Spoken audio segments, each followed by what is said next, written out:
Hey there, introverts and deep thinkers. Welcome to Introverts Unmuted, the podcast where we prove that quiet doesn't mean invisible and deep thoughts deserve a mic. If you've ever felt drained by small talk, mastered the art of sneaking out of the room, or wished the world understood the magic of solitude, this is your space.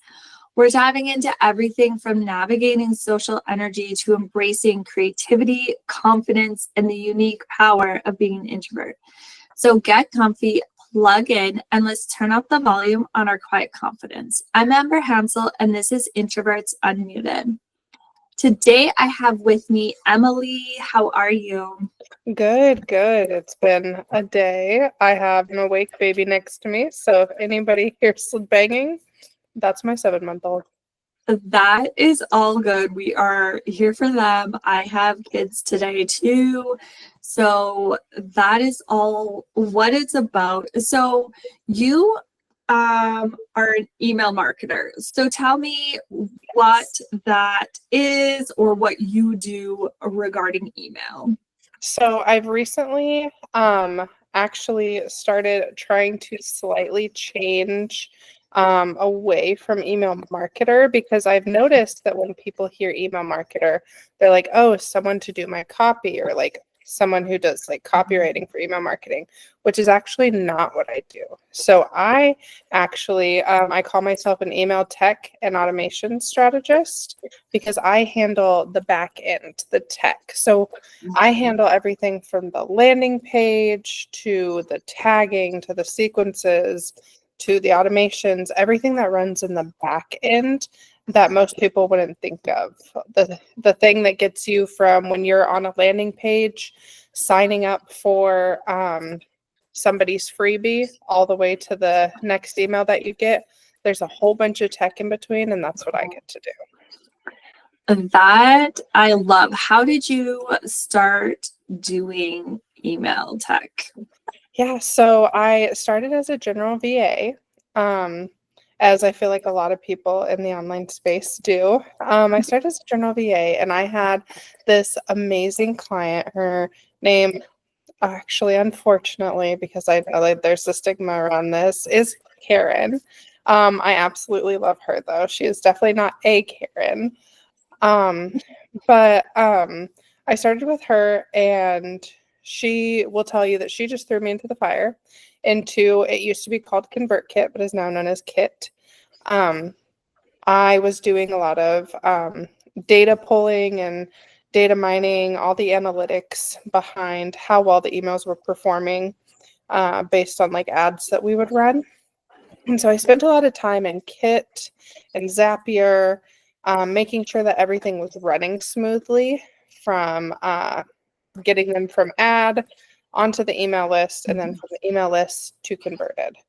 And so I kind of started with her, and I just fell in love. I'm a person who loves me a good spreadsheet, which a lot of people find weird, but I could live in a spreadsheet if you'd let me. I have so many Excel and Google Sheet documents because I just love them so much. So I really found myself like enveloped with the tech that had to go into emails. Like moving a button in an email can like drastically change like how an email is going to perform, and like how long you're going to delay an automation can totally change how it's going to perform. And so I found that I liked doing all those little like tests and tech things. And I was like, well, if I can keep doing this for other people, I'd rather do that than all this VA work that I'm not enjoying. And so I just started, and now I do it all the time. I love how our passions, that sometimes we get thrown into the fire in our passions and realize, oh my gosh, I love doing this. And do you find that as a fellow introvert that this is like prime for you, because you get to live in your spreadsheets and live behind the scenes? Yeah, so I was really big when I was trying to do general VA work. I was like, I will not do anything that involves being on a phone. Any like thing that I applied for or anyone I interviewed with, I was like, is there any point where like I'm gonna have to like get on a Zoom call or get on the phone and like call people and talk to people? Because if so, this is not for me. It's not gonna happen. I don't like making phone calls. I don't like really going out and talking to people. And even now, like lately, a lot of the clients that have come to me are also kind of similar. I also work with people who have really fast-paced lives, and they're so busy, and that's why they need me to like handle all the tech and all the confusing, because they don't have time to learn it. They actually haven't wanted to get on calls either. So we do everything through email, which is great for me because I don't have to like get ready and like get on a Zoom call or like do anything like that. So being able to like just quietly be in my own space and just do my work, that is what I love doing. And it's why I also love doing this, because I don't have to go out. I don't have to actively talk to people all the time. It's great. It is. There's such a piece kind of behind it, being able to go, yeah, this is what I do, and I don't have to show up on camera and use my voice as a loud person. So with your email tech, do you have like a framework so that we can create better relationships? Because I know sometimes people are like, email feels like cold and distant, and I don't know how to make it feel more warming. Like we always hear, oh my gosh, I always get like conversions and responses, and other people are like, okay, well, my email list feels like a ghost town. How do we revive and really create such a good relationship? So I do have a framework, and it actually kind of goes along with like my introverted self. My brand is all about being comfy, cozy. I would rather work, as you can see, from the couch in my pajamas. And so my framework is actually called the Cozy Method. It's for people who just want to live that nice, cozy life. The Cozy Method stands for, hi, ma'am. Sorry. She also just learned how to raspberry. The Cozy Method stands for connect, organize, zero in, and unify. These are kind of the biggest things that I've seen that people are lacking in both their tech and also maybe even a little bit of their copywriting for their broadcasts. Essentially, my framework teaches you how to build a relationship with a subscriber that comes in, really zero in on what they need. Because everything, like, even if you automate something, it doesn't mean it can't still be customized to a person. That's the whole point of tagging and segmenting that a lot of people don't get about email marketing. But it teaches you to connect, make a relationship with them, really zero in on what it is that that person is wanting, bring yourself into those emails, and then get them out. That is the whole point of my Cozy Method, is just creating those relationships and really targeting people. Yeah. So when we decide to tag and segment, what is the best way for us to go about it? Or obviously everyone's going to be slightly different, but is there going to be like a general, this is kind of the way that you should or try to do it? So what I do, I have so many tags. It's unreal. I do tell people to clean up their tags regularly. But I suggest making sure that like every freebie, every product, every way that somebody can get onto your landing page has like a custom tag connected to it. So whether they're a general opt-in or they're this freebie opt-in or this freebie opt-in, you know what drew them to your list. And then you can use those separated tags. There's sometimes that you can send a list to everyone that's pertinent to everyone because it's kind of an overarching theme. But say you got onto my list because you were really into my Cozy Method. I'm going to send you some targeted emails all about my Cozy Email Club that You can get like email, like I have email templates written for you that are plug and play and great, and they follow the cozy method. I'll send you things that have to do with each letter of the cozy method versus someone who joined my list because they saw my VIP sales day pack because they are someone who does a lot of VIP days in their business. I'm going to send them emails talking about how they can utilize email tech for those VIP day intensives. So that way the person still feels heard and still feels like the reason they joined your list, they still feel connected to you. And that's the whole point of the segments, is because if they join and then you never talk about what they joined for again, they're going to be like, why am I even here? And they're going to leave. Yeah, I find too. So I can bring people in, segment them. They're in that group, but then say they finish that email sequence and then they may have, continued on, or they just like stop opening my emails, or they open them, they might brief, but it's like the connection gets lost once the sequence is done. Yeah, so there's a couple sequences that I push. I'm actually teaching a masterclass on this, and I'm probably going to end up selling the masterclass eventually. But there are like 4 key sequences that I tell people to use because a lot of people, thank you for your input. A lot of people use the welcome sequence, and then occasionally they'll push out a sales sequence. And that's about as far as they get. I like to use quarterly nurture sequence. Every quarter you should send out a nurture sequence that has nothing to do with selling anything. Don't sell anything in that sequence. You're nurturing them, you're building a relationship, you want them to open the email, you want them to get to know you, you want to create that relationship. That's the C part of my cozy method. You're connecting with them.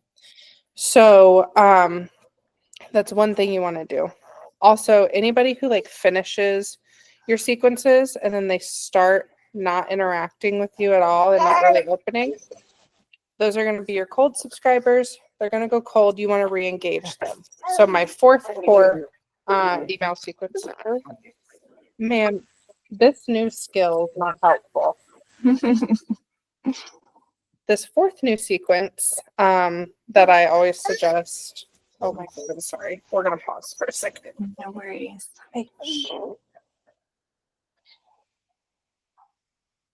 Shh. Here. I'm going to put on your favorite one. Look. There. See it? Yeah, the unicorn's going to be on there in a second. Okay, getting back into it. You are done. Okay. The 4th sequence that I always suggest is the re-engagement sequence. So essentially, every 90 days, I have a sequence that goes out to anyone who has been deemed by your email service provider as cold, which is someone who hasn't opened or engaged with your emails in 90 days.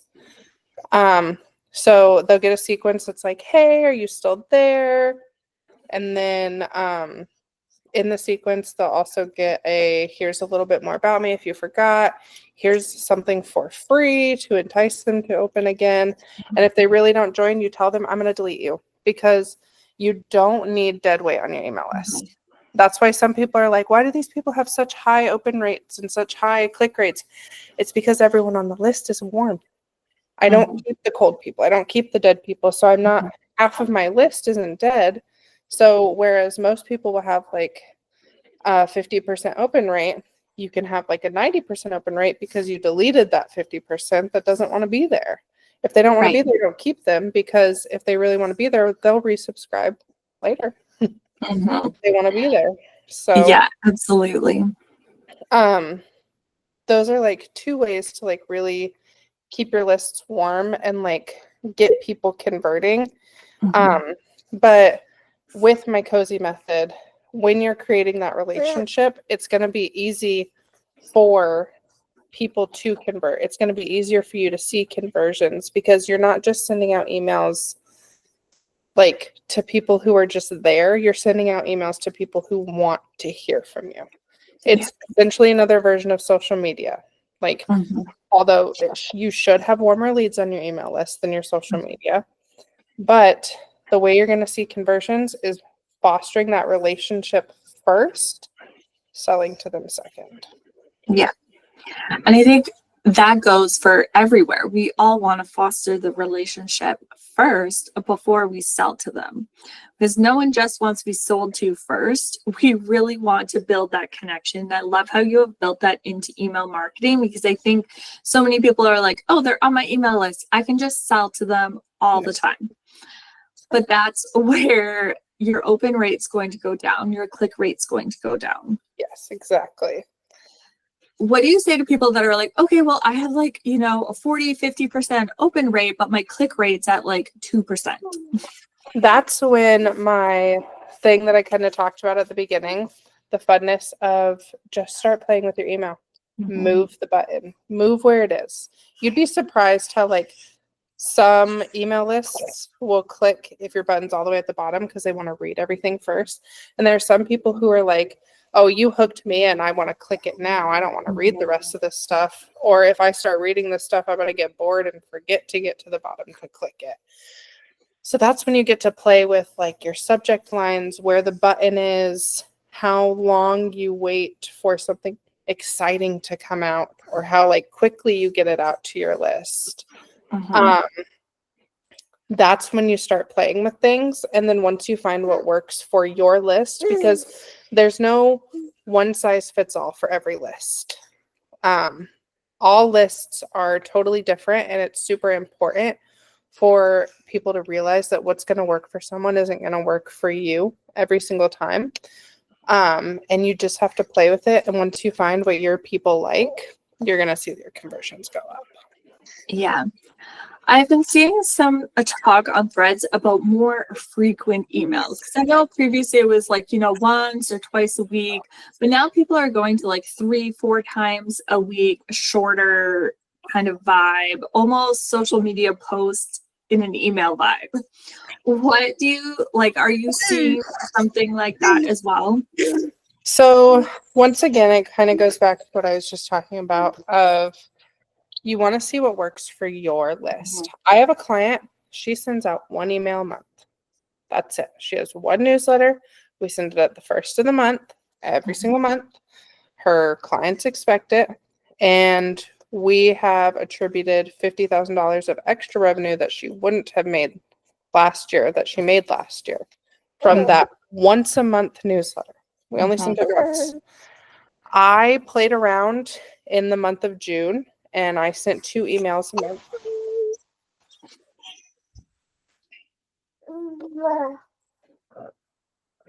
I played around in the month of June, and I sent 2 emails a month to see, is this going to help like my subscribers convert? Is this what they want? Do they want to hear from me more? Was I just not selling enough? And my conversion rate stayed about the same. Didn't change. It didn't go up, but it didn't go down. So I was like, well, I'm not going to put in extra work if I don't have to put in extra work. So if I'm still getting the same amount of people converting, I'm going to send once a week. So that's what I do. I send once a week. It all comes down to playing with what your audience likes. If they like listening to your story and they want to hear from you 3 times a week and they're not going to get sick of you, go for it. I can tell you right now, I've unsubscribed from someone because they suddenly started sending me 2 emails a day. It was during a Black Friday push, I will say that, but you can't just randomly start sending me 2 emails a day and expect me to want to stay on your list. The most important part of your welcome sequence is setting expectations. So if you set that expectation that you're going to send 3 times a week because that's how you feel that your people feel most connected to you, great. They know that right off the bat. That's what you're going to do. But if you're like, hey, I send a monthly newsletter just giving you insights on whatever it is that you do, then good. That's the expectation that they have for you too. So when Mhm. you randomly send that sales push in the middle of the month, they're going to be like, oh my God, why is Amber emailing me? Let me look at Mhm. that. It's going to catch them off guard. So I am a little bit more for like less is more, because Mhm. if they don't hear from you as often, if you suddenly like start like doing like once every other day, they're going to be like, what's going on? And they're probably actually going to like click in there. But if they're hearing from you every day, they're going to be like, oh, another email. So I am a little bit more less for more, but whatever expectation you set and your list wants, do it that way. Yeah. And so when we're doing, so if you have like you are planning, say, a Black Friday sale, we know emails increase during that time. What are your thoughts? Like, so your expectation, say right now you send out one per week, and then you know you have a sale coming up and you're gonna want to push a little more. Is there like a prep way to do it to your list? Go, hey, if you want to stay on my list, but Xnate out of the Black Friday sale, or like check this out. Yes, so that's actually something a bunch of my clients and I set up last year is we had a Black Friday is coming. I am doing this crazy, amazing sale for Black Friday only. If this is something that you definitely do not want to be a part of, click this button and we set up rules in their email service provider that gave them a tag, opted them out from the emails that were coming. That way they did not get that sequence that was coming to them. One of the things I like to do even before I kind of set out that final, like, hey, Black Friday is coming. I don't want to clutter up your inbox, because I like to be very respectful in the inbox, because I don't like when people clutter up my inbox. So that's kind of just the person I am. I hype them up probably about 2 weeks before, if it coincides with the holiday. If it's just a random sale that I'm putting on because I have something exciting coming out, which I do, if it's just a random sale, I'll just start talking about it a little bit more frequently. But if it coincides with a holiday, 2 weeks before that holiday, will start dropping like little like excitement posts, not about Black Friday, but about like whatever it is I'm offering, to kind of get them excited about that offer. And then right before I send that email that's like, do you want to opt out of Black Friday emails? I'll be like, hey, we've been talking about this product that I have coming up for you, or this service that's coming out for a discounted price. I'm only going to do it for Black Friday. So if you want the opportunity to have that, let me know. If not, click here and I'm not going to talk about it anymore. And the people who are getting hyped about that product because you've been talking about it for 2 weeks, they're going to be like, key me in. I want to know. And then you can fill up their inbox. Yeah. I like that idea of like prepping them and saying, hey, like this is what needs to happen. And I like that you're respectful and it's the consent aspect. And I had a previous guest also just talk about the fact that as introverts and as neurodivergents, we really prefer consent. We like to know what's going to happen on our terms. Mm-hmm. And so when we are able to do that in our email inbox, it makes things so much easier and builds that trust even more, so that they'll go, oh my gosh, she does really like trust me. She respects my time, respects my inbox. I'm going to hang out here. Yeah, my clients know that, like, because obviously most of them are in my email list. That's how they've become clients. I have had some just like kind of just come out of the woodworks from like social media, but obviously they're used to like my style of how I do email marketing. And they're like, I really like that you're like not pushy. Like, it's important that you can still be salesy and not pushy. And that's what a lot of like my clients love about the style of email marketing that I do, and the style of like tech that I do, is I put together things to where like your email list should be filled with people who are excited about you and excited about your offer, not pressured for your offer. And so that's how I set up my email marketing and the email tech that I do for others. That I really like that. So what is one piece of advice that you would give to introverts, maybe struggling to find their voice or confidence within email? I would say you could just follow the why aspect of my cozy method and Uify it. I spent a very long time in both the social media and the email marketing world of like trying to be the like right fit and like someone who people would want to hear from, who everyone would want to hear from. And it was just recently, especially because like the cozy method is still pretty new. It used to be called the freak out framework. It had similar vibes, but it just didn't feel right. It was what I felt like everyone else saw me as. And I finally was like, I'm going to be me in my email marketing. And I'm just going to use my voice and how I talk and do what feels right for me. I Uified my email list. And now I have more people converting, more people opening because they're like, dang, this is somebody that I want to hear from. This is somebody I want to talk to because I'm being authentically me. And as an introvert, that's always been very hard because I've always been told I'm too bossy or I'm too loud and I need to quiet down or like hide myself because I've always been like a leader, even though I'm quite introverted. It's a really weird dynamic that I have personally. But I chose to just be myself in my email marketing. And I can tell you, like in the past like 2 weeks, my email open rates and click rates have like soared.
I feel like it's me at this point because literally every interview I've done, something technical has happened. No, my internet has been absolute garbage lately. This is like the third call podcast that it's dropped. So I just kept talking, like even though you left, I just kept talking for like recording's sake. Yeah. So just so you know, Okay, I finished saying what I was gonna say. Okay. Don't worry. I will be editing stuff. This just happens. So, when I can we were, finish up the like end of it for you if you want to be able to continue it that way. Yeah. But I use the why part of my cozy method because I've recently figured out that like despite growing up, like the reason why I'm so introverted now was constantly being told that like I was too loud or too bossy or like took up too much space. Mm-hmm. And so obviously that caused me to kind of close in and be like, I'd rather just like be with myself because I can be myself with myself.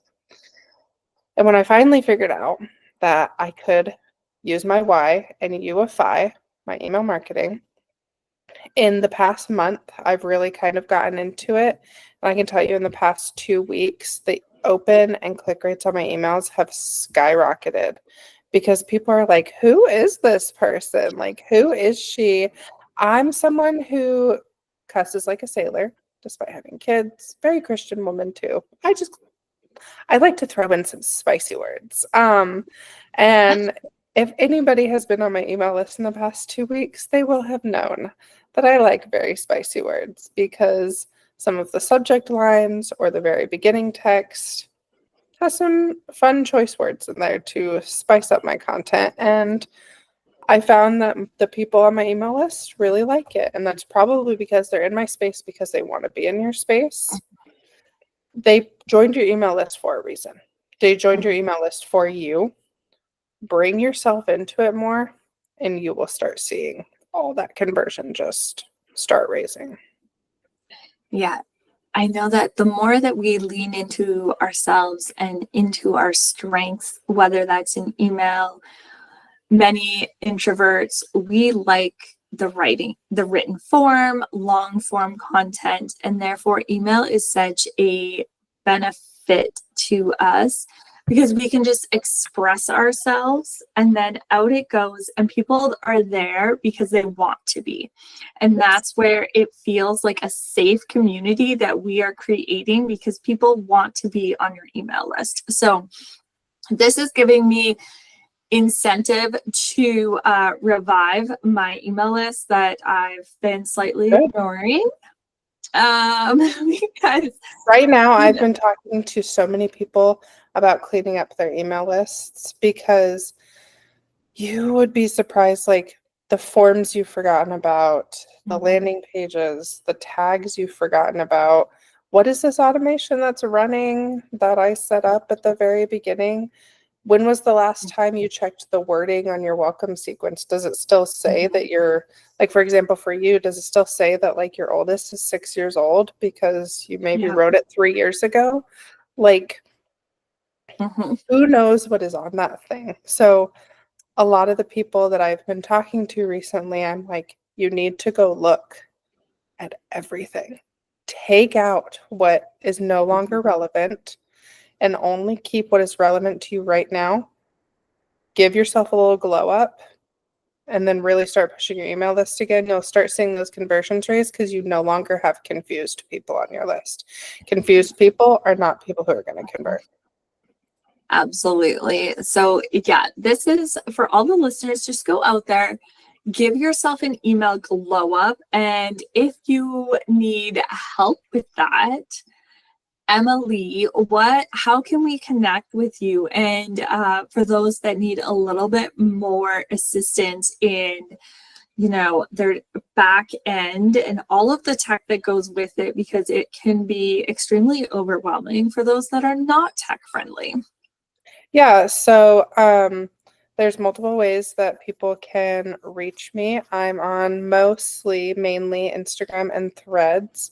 I'm also on TikTok, but it's a little bit more personal. But either way, all three of them are emailing with Emilee with periods in between all the words. So it's going to be emailing.with.emilee on all three of those platforms. You can also find, I'm pretty sure, I'm going to assume, some links down in the show notes. My cozy method should be there as well, as I have mentioned it so many times. I have a free version of my email tech framework, the cozy method, that's going to be in the show notes as well. And you can learn all about the cozy method and then come join me over on my email list or my social media. I'm very much a person who I give away a lot of free information. Some people would say unfortunately, but I love building that connection with people. So if you have questions or you just maybe want to like pick my brain, DM me. I love talking to people. DMs. Please don't try to get me on a call though. Yeah, no. That'll take a while. Yeah. I will definitely have everything linked in the show notes below, so you can go connect with Emilee, get on her email list, and chat all about email tech. So thank you so much, Emilee, for coming on. Yeah, thanks for having me. It was great to be here. Baby fell asleep halfway through it, so. Perfect.